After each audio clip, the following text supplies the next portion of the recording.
এইবাৰ আমি শিল্পী বঁটা 2025 বৰ্ষৰ বাবে দুগৰাকী ব্যক্তিলৈ আগবঢ়াইছো।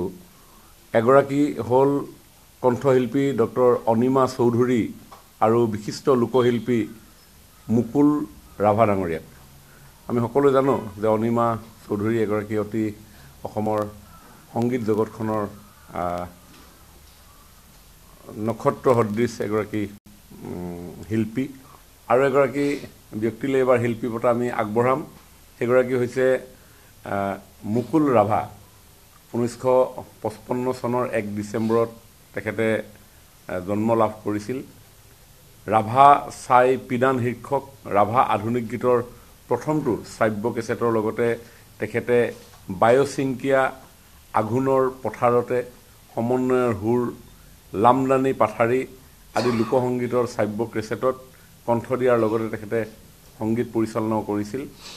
ৰাভা লোকগীতৰ সংকলন, লোকসংস্কৃতিৰ সুবাস বিচাৰি ৰাভা লোককৃষ্টিৰ বিকাশত কিছু চিন্তা, লোককৃষ্টিৰ দাপোণত যেন সমন্বয়ৰ ছবি আৰু লোককৃষ্টিৰ পথাৰে পথাৰে আদি গ্ৰন্থৰে তেখেতে অসমীয়া সাহিত্য সংস্কৃতিৰ ভঁৰাল তেখেতে সমৃদ্ধ কৰি থৈ গৈছে।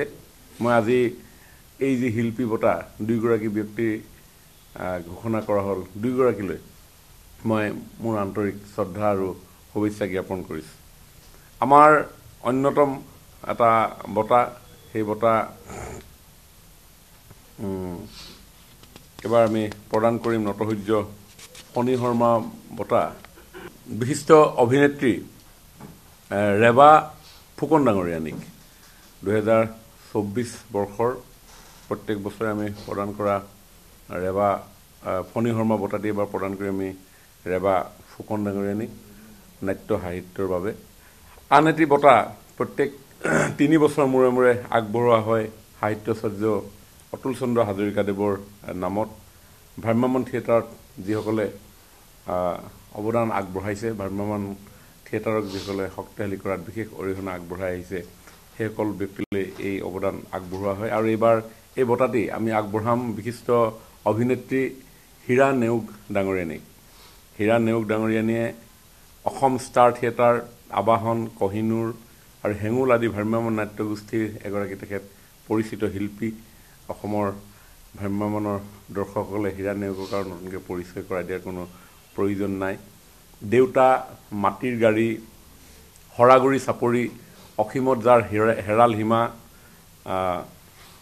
বাঘজাল, ক্লিওপেট্ৰা, আইৰ চকুলো, শংকৰদেৱ, কবৰ আৰু কংকাল, মুখ্যমন্ত্ৰী, মৃত্যুঞ্জয়, মহানদী গংগা আদি বহু মঞ্চ নাটকত শিল্পীগৰাকীয়ে অভিনয় তেখেতে কৰিছে। শ্ৰীমতী মহিমাময়ী, উপপথ, শেৱালি, এই দেশ মোৰ দেশ, শেষ উপহাৰ, উজনিৰ দুজনী গাভৰু, গৰম বতাহ, মন, ৰিচাং আদি বিভিন্ন কথাছবিত তেখেতে অভিনয় কৰিছে।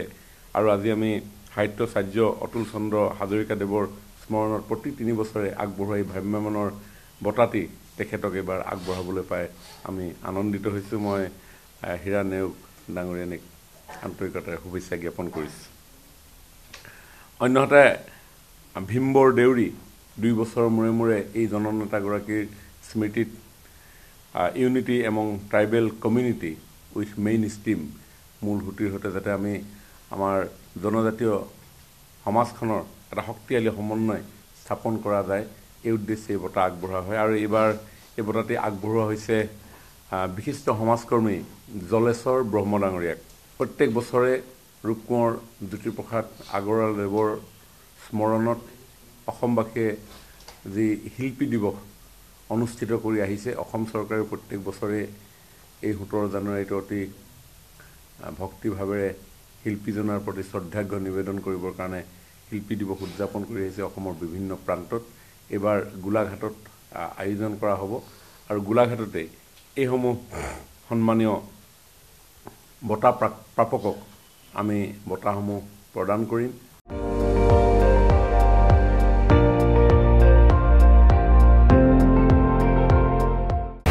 আপুনি চাই আছে ND24, সৰ্বশ্ৰেষ্ঠ নহয় সৰ্বোত্তমৰ দৌৰ।